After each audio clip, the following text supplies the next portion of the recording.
Life is really unpredictable. कब कैसे किसका साथ छोड़ दे ये किसी को नहीं पता। जुबिंदा हमारे देश की गौरव, स्पेशली आसाम के लोगों की दिल की धड़कन। आज है सितंबर के 21 तारीख। जुबिंदा के पार्थिव शरीर आसाम आके पहुंच चुके हैं। हमने कभी भी कल्पना नहीं की थी कि जुबिंदा को हम ऐसे हालत में देखेंगे। एक्चुअली कल ही जुबिंदा के बारे में मेरे मन की बातें मैं आप लोगों से शेयर करना चाहती थी, बट हिम्मत ही नहीं जुटा पाई और मेरे मन ये मानने को तैयार ही नहीं थे कि जुबिंदा अब हमारे बीच में नहीं है। जुबिंदा के बिना 2 दिन हो चुके हैं, उनका पार्थिव शरीर भी आ चुके हैं। फिर भी ऐसा लगता है कि काश वो आके कह दे कि ये सब झूठ है और वो जिंदा है। काश ये पॉसिबल होता। दोस्तों, जुबिंदा सिर्फ एक सिंगर नहीं थे, वो पूरे आसाम के लोगों के दिल की धड़कन थे। सबके परिवार के, आसाम में जितने लोग हैं सबके परिवार के एक सदस्य था वो। कितने बच्चों की स्कूल फीस, कॉलेज फीस, और अगर कोई बीमार पड़ जाए मेडिकल के लिए, उनके पास पैसा ना हो और जुबिंदा को पता चले तो मेडिकल के जितने सारे खर्चे होते थे पूरा खर्चा वो उठाते थे। और सिर्फ इंसानों से ही नहीं बल्कि जानवरों से भी वो बहुत प्यार करते थे। मतलब उनके पास जो भी हेल्प मांगने के लिए गए हैं कभी भी खाली हाथ नहीं लौटे हैं।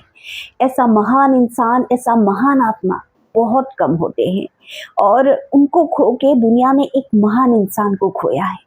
उनसे मैं एक बार एज अ फैन मिली थी और बहुत साल पहले मैंने उनका एक इंटरव्यू भी की थी एक न्यूज़पेपर के लिए। मतलब एक न्यूज़पेपर में संडे एक मैगजीन निकलते थे, उस मैगजीन के लिए मैंने उनका एक इंटरव्यू की थी। बहुत साल पहले की बात कर रही हूँ और वो बहुत बिजी थे, जुबिंदा बहुत बिजी थे, फिर भी उन्होंने टाइम निकाल के मुझे इंटरव्यू दिए थे। इतना बड़ा स्टार हो के भी कभी भी उन्होंने स्टारडम नहीं दिखाया।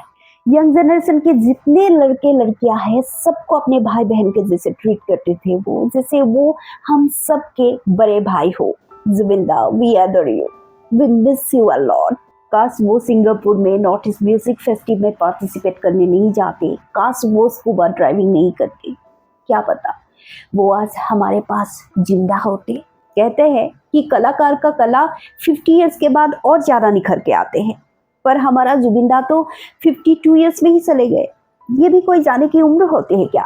एनीवे गाइस, जुबिंदा तो अब हमारे बीच नहीं रहे, पर उनके सॉन्ग्स, उनके म्यूजिक, उनके लिरिक्स सब हमारे पास है। तो इसलिए मैं हमारे गवर्नमेंट से रिक्वेस्ट करती हूँ कि उनकी जो क्रिएशन है उनको अच्छे से रखने के लिए, सुरक्षित संरक्षित करके रखने के लिए उनके नाम पे एक म्यूजियम होना चाहिए जहां उनके क्रिएशन को हम अच्छे से रख पाए।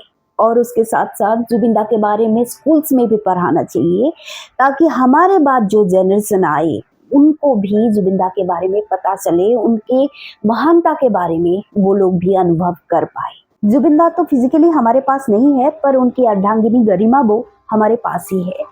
तो जो भी प्यार, जो भी रेस्पेक्ट जुबिंदा को मिले थे, जो भी प्यार हमने जुबिंदा को दिए थे, वही प्यार, वही रेस्पेक्ट गरिमा बो को भी मिलना चाहिए, ताकि जो भी जुबिंदा के अधूरे काम रह गए हैं, जो भी सपने अधूरे रह गए हैं, गरिमा बो के साथ मिलके हम सब उन्हें पूरा कर पाए। और संपूर्ण भारत के लोगों से मैं यही कहना चाहूंगी कि जुबिंदा के जो सपने अधूरे रह गए उनको पूरा करने में सहयोग दे।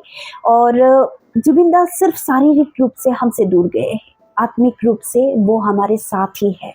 हम सब के प्यारे जुबिंदा अमर है।